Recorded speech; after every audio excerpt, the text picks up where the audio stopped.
오늘은 십자가와 걸림돌에 관해서 말씀을 나누려고 합니다. 뒤에 문을 열어놨네. 왜? 네, 일부러?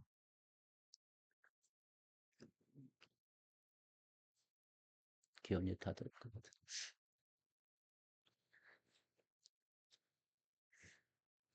네, 2004년도 그리스 아테네 올림픽이 열렸습니다. 이때 마라톤 경기에서 실제로 있었던 이야기를 소개합니다. 브라질의 반달레이 데 리마라고 하는 선수가 1시간 50분이 넘는 시간 동안 결승선을 6km 정도 남겨놓은 상태에서 계속 1등으로 달리고 있었습니다.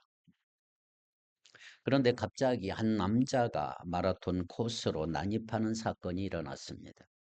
그 사람은 니마 선수를 붙잡고 마라톤 코스 밖으로 밀쳐내 버렸습니다. 사진을 한번 보십시오. 이게 실제 사건입니다. 열심히 뛰고 있는데 옆에 사람이 나타나서 선수를 밀쳐버린 사건이 일어났습니다. 다행히 다른 관중들과 안전요원의 도움으로 리마는 다시 코스로 들어보게 됩니다. 하지만 이후에 리마 선수가 다리에 고통을 호소하면서 뛰는 것으로 보아서 아마 넘어졌던 것으로 예상할 수가 있습니다. 그것으로 이미 페이스가 엉켜버리게 된 것입니다. 밸런스가 중요한 마라톤에서 리마 선수는 우리 지금까지 유지해온 밸런스가 깨지고 말았습니다. 결국 뒤따라오던 2명의 선수에게 추월을 당하게 됐고 최종 순위 3위로 동메달을 결승점에 통과하게 됐습니다. 난임했던 남자는 누구냐 하면 아일랜드 출신의 코넬리우스 호런이라고 하는 사람으로 시한부 종말론자라고 밝혀지고 있습니다. 종말에 관한 자신의 메시지를 전 세계에 알리기 위해서 올림픽 마라톤 경기에 난입하는 사건이 벌어졌던 것입니다. 혹시나 그 사람의 메시지가 맞는 말이라 할지라도 누군가의 꿈을 짓밟으며 전달하는 이 메시지는 그 내용이 무엇이든지 결코 정당화할 수는 없는 거겠지요. 거기다가 이 사람은 나중에 인터뷰를 통해서 자기 덕분에 니마 선수가 더 유명해졌다는 말까지 하게 됩니다.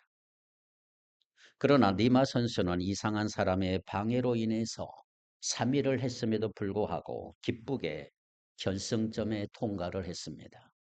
그리고 그 난입한 사람을 용서한다라는 인터뷰까지 했다고 합니다. 대단한 사람이지. 이후에 2016년도 자기 나라 브라질 리우 올림픽에서 마지막 성화 봉송 주자로 선정되는 영광을 얻게 됩니다. 니마 선수가 자신에게 닥친 불행을 긍정적으로 생각하고 방해하는 사람을 용서한 것은 감동적이지 얼마나 감사한 일입니까? 하지만 대부분의 사람들은 이런 일을 실제로 겪게 된다면 얼마나 억울한 일입니까? 지금까지 1등으로 다 잘 달렸는데 자신의 잘못도 아니고 단지 방해한 그 사람의 잘못된 목적 때문에 아무런 관계없는 내가 손해보고 희생되어야 한다는 것은 답답하고 분노가 치밀어 오르는 얼마나 열받는 일이겠습니까?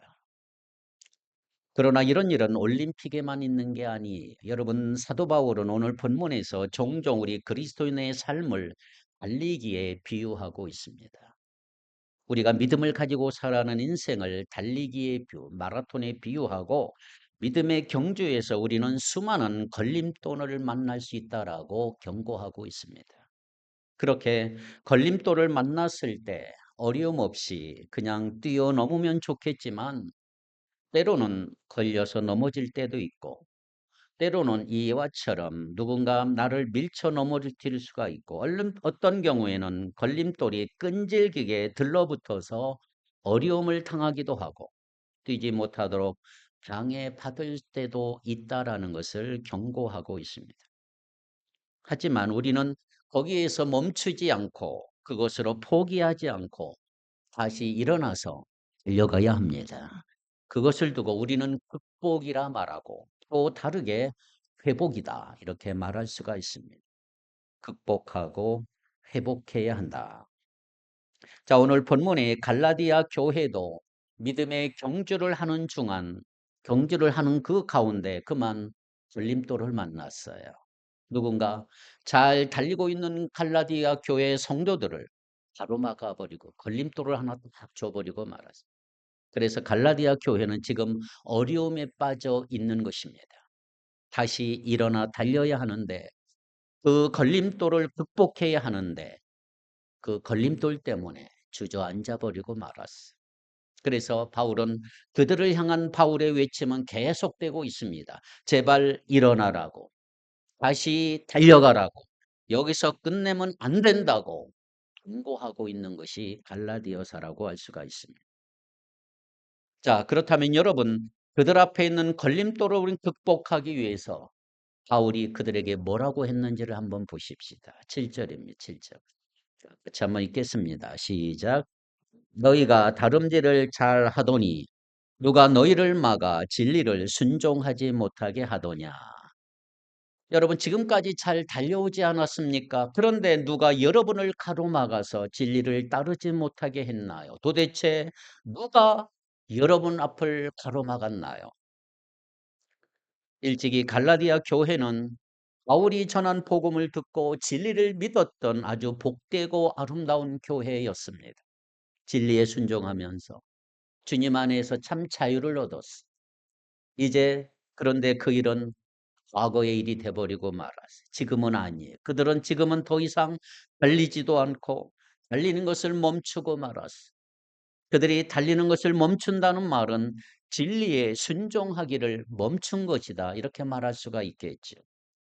단순히 멈춘다는 것은 그들의 삶에 사소한 어려움이 추가되는 그런 일은 아니었던 것입니다. 갈라디아 교회는 지금 진리에서 떠나버리고 말았어요.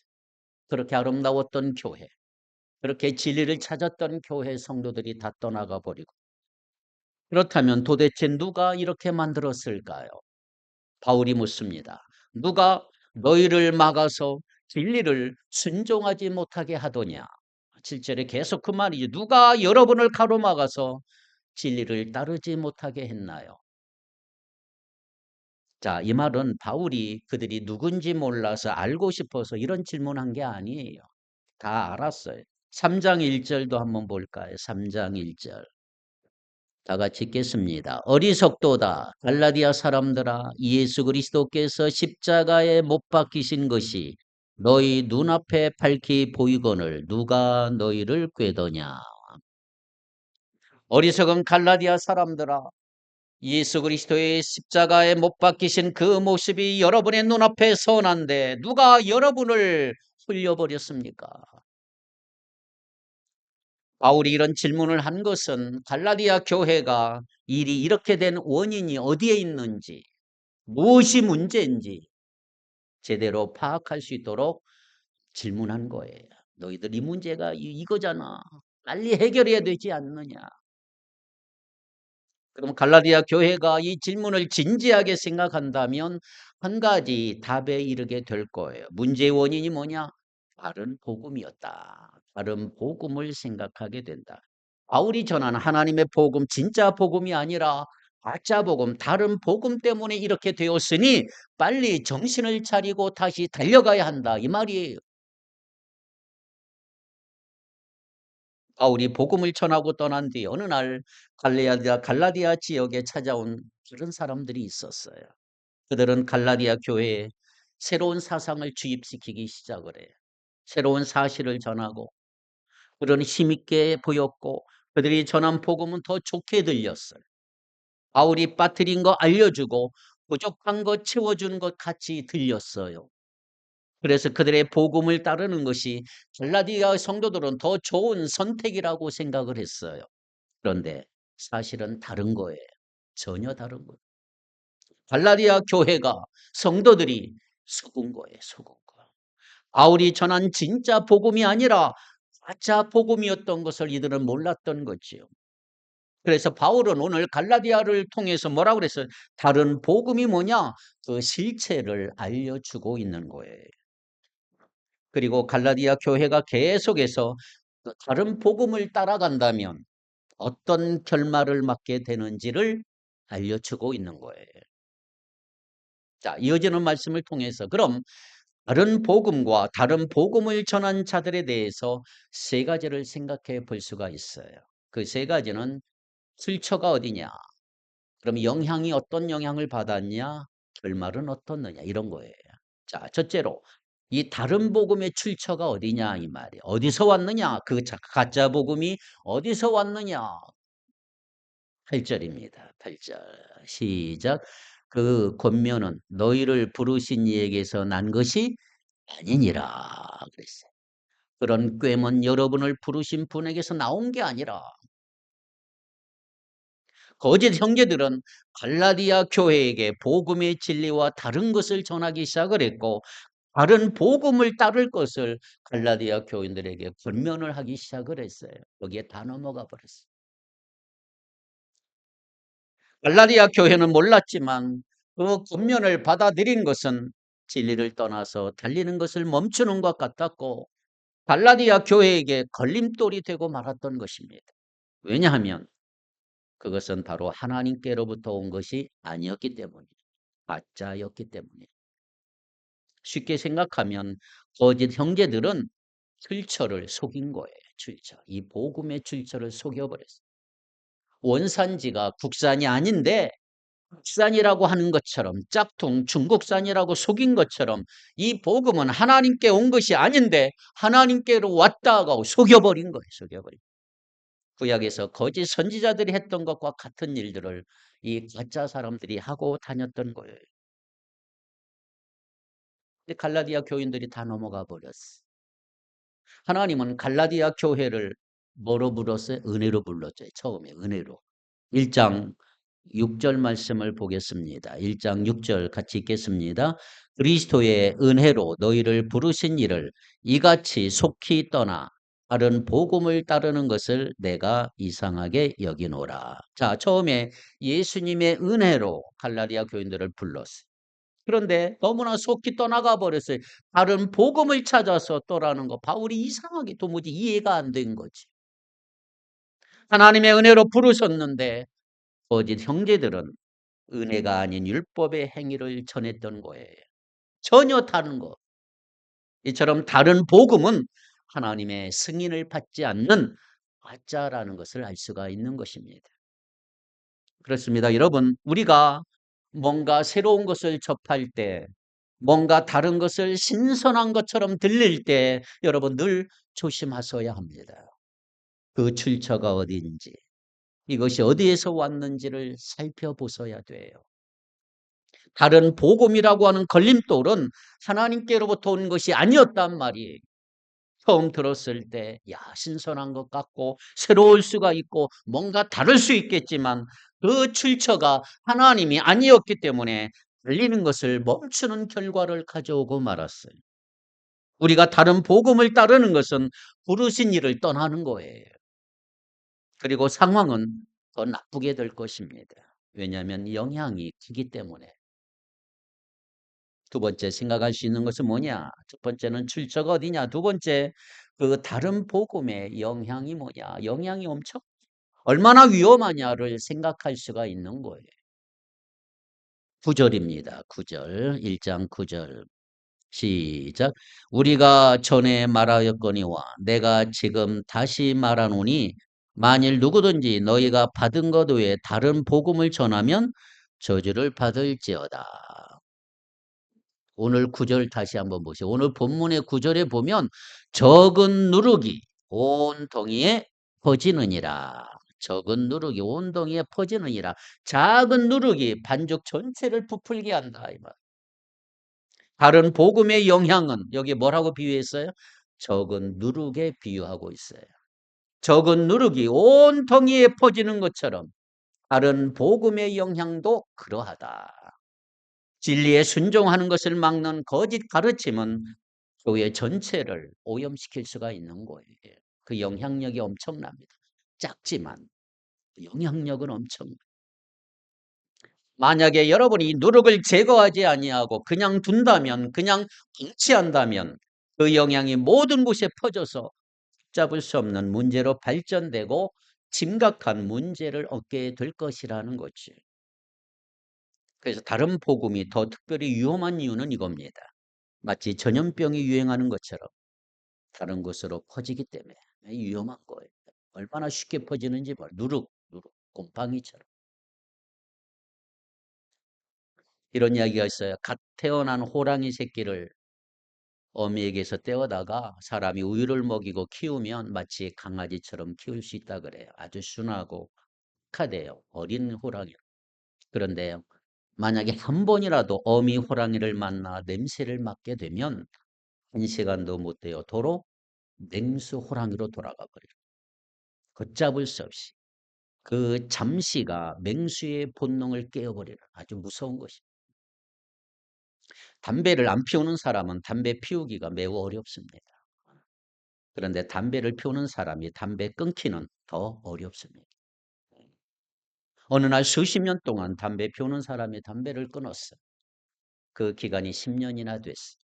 그런데 어느 날 우연히 담배라도 한 대 피우게 되면 다시 그렇게 애연가로 돌아가 버려요. 그래서 끊기가 어려운 것입니다.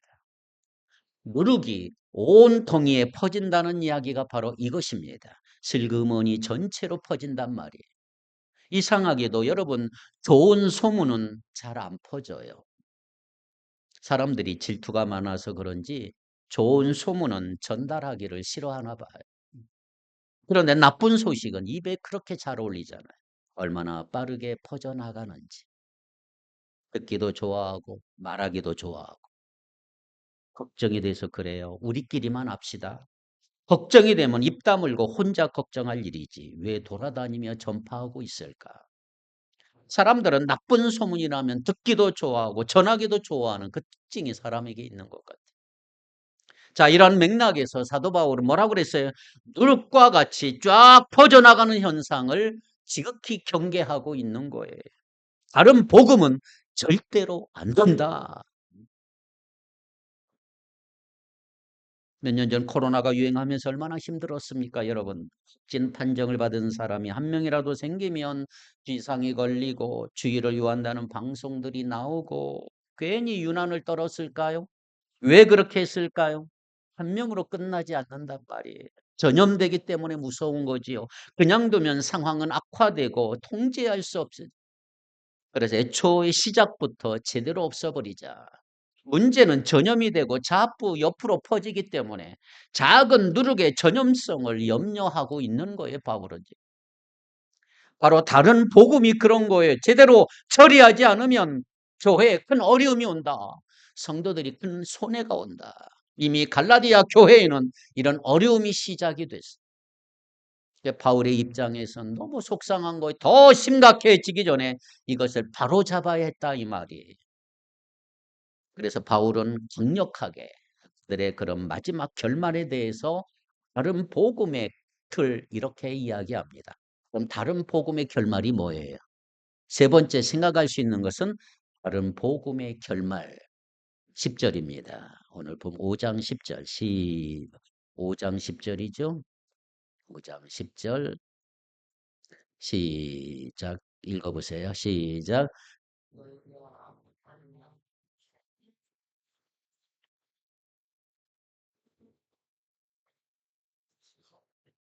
뭘 받아요? 나는 여러분이 다른 생각을 조금도 품지 아니리라는 것을 주님 안에서 확신합니다. 그러나 여러분을 혼란시키고 교란시키는 사람은 누구든지 하나님의 심판을 들 것입니다. 이게 다른 복음의 결말이 마지막은 심판이다. 오직 가르침, 다른 복음의 결말 뭐라고요? 하나님의 심판. 바울은 다른 복음을 전한 거짓 형제들에 대해서 너희들을 요동하게 하는 자 이렇게 말했어요. 너희들을 요동하게 하는 자. 다른 복음이 가져온 영향을 표현하는 거잖아요. 다른 복음은 갈라디아 교회를 요동하게 만들었어요. 방황하게 만들었고 고통스럽게 만들었어요. 이 말은 가만히 있는 물을 막 휘저어서 온통 흙탕물로 만들어 버렸단 말이에요. 갈라디아 교회를 혼란과 두려움에 빠뜨리고 말았단 말이에요. 진리에 순종하지 못하도록 믿음의 경주에서 멈추도록 만들어 버렸단 말이에요. 그래서 바울은 이렇게 말합니다. 다른 복음을 전하며 거짓으로 문제를 일으키는 자들은 하나님의 심판을 받을 것이다. 여기는 누구든지 예외는 없습니다. 하나님의 심판을 피할 수는 없어요. 한 걸음 더 나가. 바울은 그들을 향한 심판을 선언하는 것으로 멈추지 않고 그들에 대해서 아주 강한 책망을 했어요. 12절입니다. 5장 12절 같이 읽겠습니다. 5장 12절 시작. 너희를 어지럽게 하는 자들은 스스로 베어버리기를 원하노라. 너희의 질서, 할례를 가지고 여러분을 선동하는 사람들은 차라리 자기의 그 지체를 잘라버리는 것이 낫다. 너희를 요동하게 하는 자라 똑같은 표현이 됐죠. 너희를 어지럽게 하는 자, 스스로 베어버리기를 원한다. 얼마나 무서운 말입니까? 무슨 말이냐면 그들이 계속해서 할례를 주장해. 할례를 받아야 구원받는다. 할례를 받아야 된다. 막 이랬어요. 그렇게 자르는 거 좋아하면 조금만 자르지 말고 다 잘라버려라. 차라리 거세를 해라 그랬어요. 바울이 얼마나 화가 나는지. 바울은 거짓 형제에 대해서 이렇게 강력하게 책망하고 있다. 그리고 이러한 책망은 직접적으로는 거짓 형제들을 향한 것이지만 뿐만 아니라 그들에게 동조하는 사람에게도 동일한 책망이라고 말할 수가 있는 거지. 그래서 갈라디아 교인들은 생각하기 시작을 해서 야, 자신들을 향한 공고의 말씀이구나. 야, 무서운 말씀이구나. 다른 복음의 결말이 어떻습니까? 심판이다. 심판이다. 갈라디아 교회는 이제는 그들 앞에 놓인 걸림돌, 다른 복음에 대해서 아마 진지하게 생각했을 거예요. 다른 복음의 출처가 하나님이 아니라는 것을 알고 그 영향이 얼마나 큰지, 얼마나 위험한지를 이제 깨달았어요. 그리고 그 결말이 하나님의 심판임을 알았어요. 그렇습니다. 이제는 다른 복음이라고 하는 걸림돌을 회복하고 극복할 때가 됐어요. 믿음의 경주에서 넘어졌다면, 달리는 것을 멈췄다면 이제는 회복함으로 다시 달려야 합니다. 다시 진리에 순종해야 합니다. 이렇게 갈라디아 교회가 정신을 차리고 다시 원래의 자리로 돌아와 달릴 수 있도록 채찍과 더불어 당근을 사도 바울이 사용하고 있습니다. 10절 다시 한번 읽어보십시다. 5장 10절입니다. 시작. 나는 너희가 아무 다른 마음을 품지 아니할 줄을 주 안에서 확신하노라. 그러나 너희를 요동하게 하는 자는 누구든지 심판을 받으리라. 나는 너희가 아무 다른 마음을 품지 아니할 줄을 주 안에서 확신하노라. 네. 나는 여러분이 다른 생각 조금도 품지 아니리라는 것 주님 안에서 확신합니다. 바울이 목자의 마음으로, 부모의 마음으로, 배산의 수고를 하는 엄마의 심정으로 그들을 다 이루고 있는 거예요. 다른 마음을 품지 않도록 격려하고 있는 거예요. 마치 엄마가 아들에게 이렇게 말합니다. 엄마는 우리 착한 아들이 딴 생각하지 않고 엄마 말 잘 들을 거라고 믿어. 어쩌면 이 말은 어떤 경고의 말보다 더 강력한 말이 될 수가 있는 거지. 믿는다. 우리 주님은 여러분을 믿습니다. 잘 들을 거라고 믿습니다. 당하지 않을 거라고 믿습니다. 주님을 잘 따르리라 믿습니다. 마지막으로 더 중요한 얘기를 해드리고 싶어요. 바울은 이제 거짓 형제와 대조해서 자신에 대해 언급하는데 그러면서 또 다른 걸림돌 하나를 얘기해요. 이전과는 전혀 다른 걸림돌, 이건 중요한 걸림돌. 11절 같이 읽겠습니다. 11절 시작. 형제들아 내가 지금까지 할례를 전한다면 어찌하여 지금까지 박해를 받으리요. 그리하였으면 십자가의 걸림돌이 제거되었으리니. 아멘. 내가 아직도 할례를 전한다면 어찌하여 박해를 받겠습니까? 그렇다면 십자가의 거리낌은 없어졌을 것입니다. 여러분. 야, 바울은 지금까지 뭘 받았어요? 핍박과 박해를 받았어요. 왜? 할례를 전하지 않았기 때문에. 만약 바울이 할례를 전했다면, 진리를 지키기보다 타협했다면, 십자가의 복음이 아니라 사람의 행위를 함께 전했다면, 만약 그렇게 거짓 복음을 전했다면 바울도 박해를 안 받았을 거예요. 그냥 순탄하게 갔을 거예요. 하지만 바울은 그렇게 하지 않았단 말이에요. 쉬운 길 가지 않았어요. 십자가의 걸림돌을 끌어안고 진리의 길을 걸어갔다 이 말이에요. 바울이 그랬던 것처럼 오늘 우리도 믿음의 경주에서 마땅히 감수해야 될 걸림돌이 있어요. 감내해야 될 걸림돌. 이 걸림돌은 갈라디아 교회에 달리기를 막았던 걸림돌과는 다른 거예요. 진리를 따르는데 방해가 되는 걸림돌은 제거하는 것이 극복하는 거예요. 반면에 진리를 따르기 위해서 감수해야 되는 걸림돌은 짊어지는 것이 극복하는 거예요. 십자가의 걸림돌은 제거하는 게 아니라 짊어지는 거예요. 짊어지는 거. 우리가 끝까지 짊어지고 가야 할 우리의 믿음의 무게라 이 말이에요. 믿음 생활할 때 필연적으로 따라오는 어려움, 고통, 고난, 그것은 우리가 짊어지고 가야 하는 무거운 짐이에요. 생각해 보세요. 거짓 형제들은 할례를 전했지만 바울은 뭘 전했어요? 십자가를 전해. 십자가. 할례를 전하는 것은 죄인들에게 그들이 뭔가를 해서 행위를 강조하고 스스로 구원받을 수 있다고 말하는 거예요. 너희들 선한 행위 많이 하면 구원받아, 행위를 강조하고 있는. 그러나 바울은 십자가를 전해서, 십자가 전한다는 말은 뭐예요? 죄인들에게 스스로 구원받을 수 없다고, 오직 예수 그리스도만이 그들을 구원할 수 있다고 말하는 것이 십자가를 전하는 거예요. 예수만이 구원이시다. 이게 십자가, 이걸 바울이 전한 거죠. 그 당시 할례를 전하는 거, 행위를 전하는 것은 사람들에게 인기가 많았어요.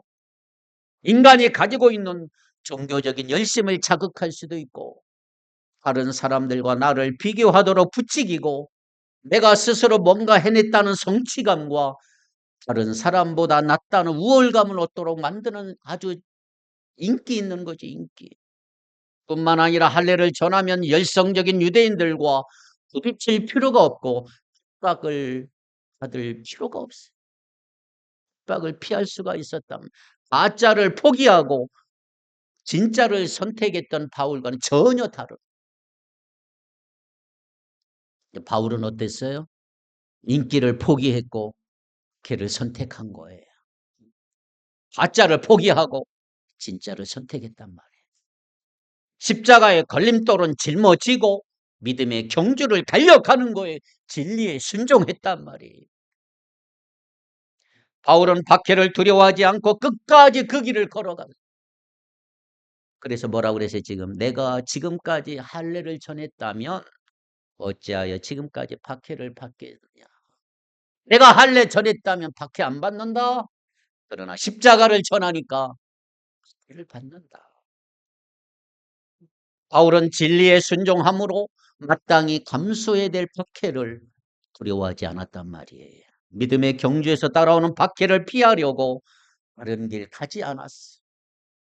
주님의 은혜에 감사하며 주님만 의지하며 주님으로 인해 박해를 기뻐했던 바울을 보십시오. 여러분 도전되지 않습니까? 바울.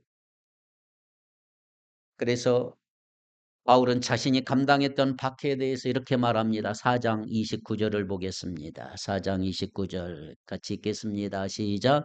그러나 그때에 육체를 따라 난 자가 성령을 따라 난 자를 박해한 것 같이 이제도 그러하도다. 오늘도 그래요. 박해는 지금도 계속되고 있어요. 지금도 성령을 따라 난 자들은 육체를 따라 난 자들에게 박해를 받습니다. 구약의 수많은 선지자들이 그리했고 예수님과 사도들과 제자들이 그래했고 신실한 예수 믿는 그리스도인들이 그렇게 박해를 당했어요. 그들은 진리를 따름으로 박해를 받은 거예요. 무엇보다 우리 주님이 그런 길을 가신 거예요. 진리의 길, 진짜 길을 가신 거예요. 그러므로 주님을 따라 진리의 길을 갈 때 우리도 믿음의 경주에서 박해는 당연한 것이다라고 이해하셔야 합니다.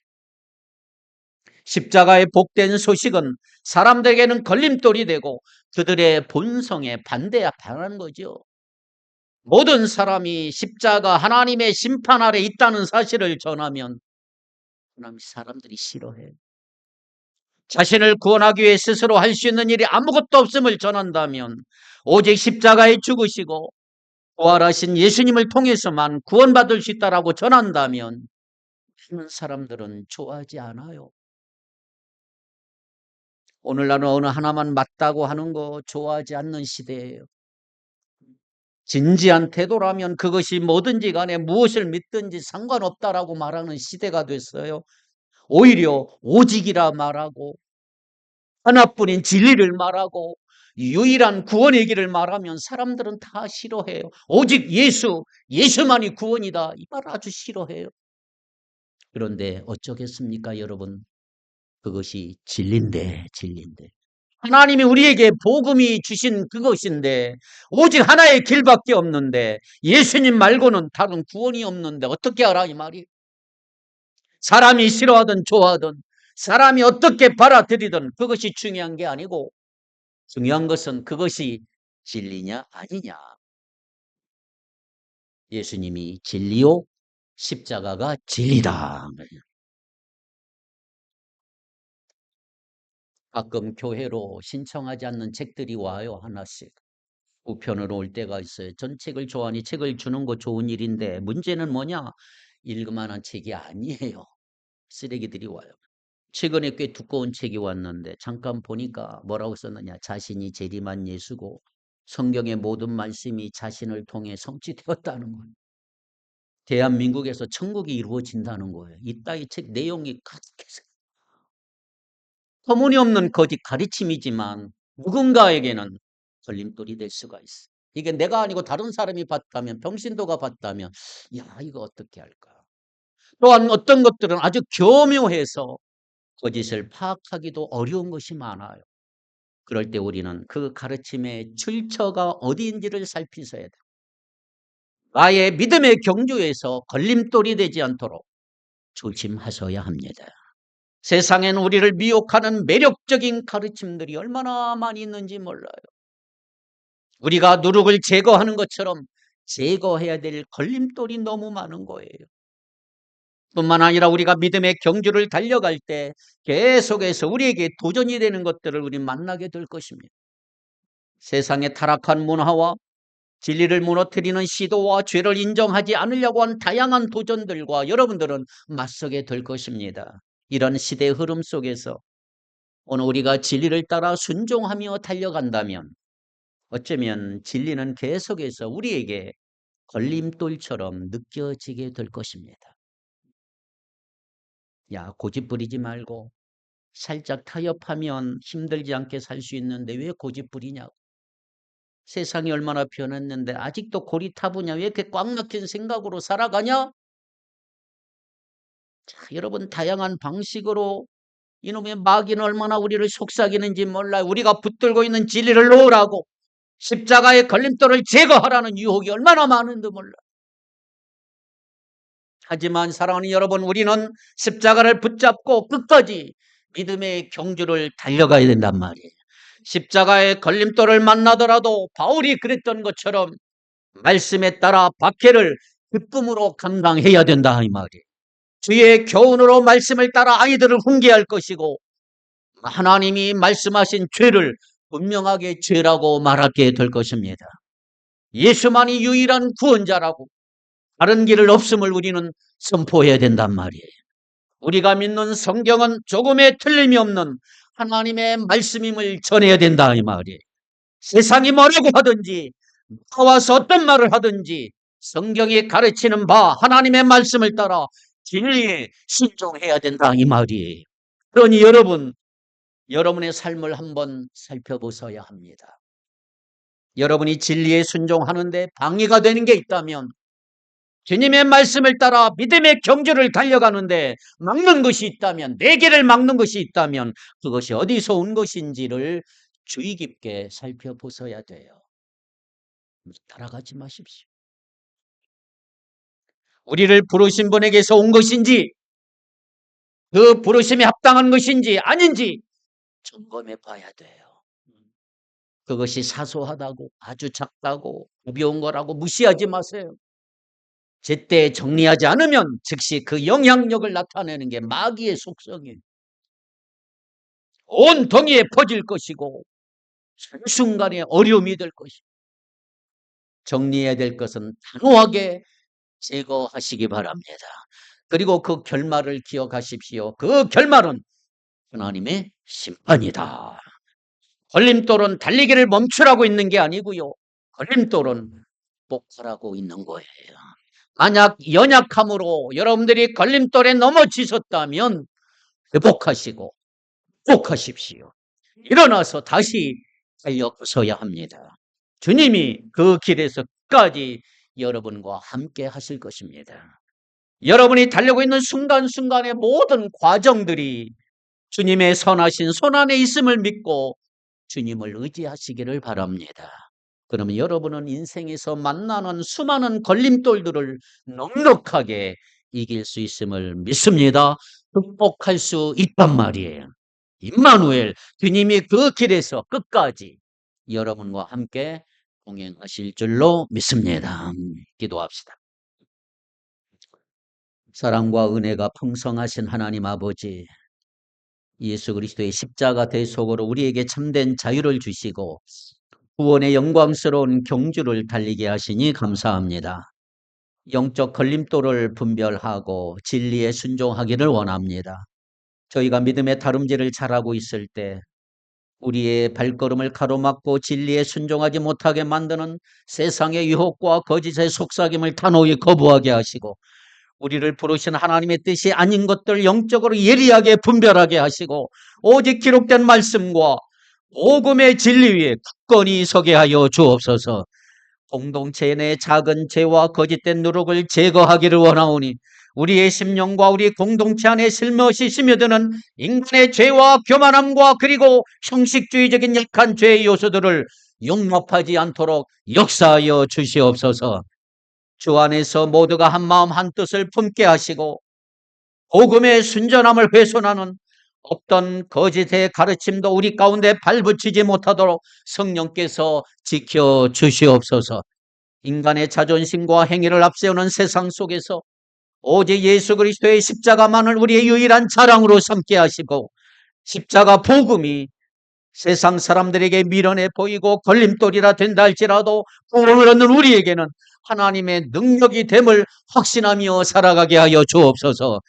교회를 어지럽히고 혼란을 성도들을 혼란케 하는 영적인 세력들로부터 우리를 보호하여 주시옵시고 온 성도가 온전한 믿음의 자유를 누리게 하옵시며 우리의 영적 경주가 끝나는 날까지 낙심하지 아니하고 표대를 향하여 끝까지 달릴 수 있도록 성령 충만함을 부어 주시옵소서. 예수님의 이름으로 간절히 기도하옵나이다. 아멘.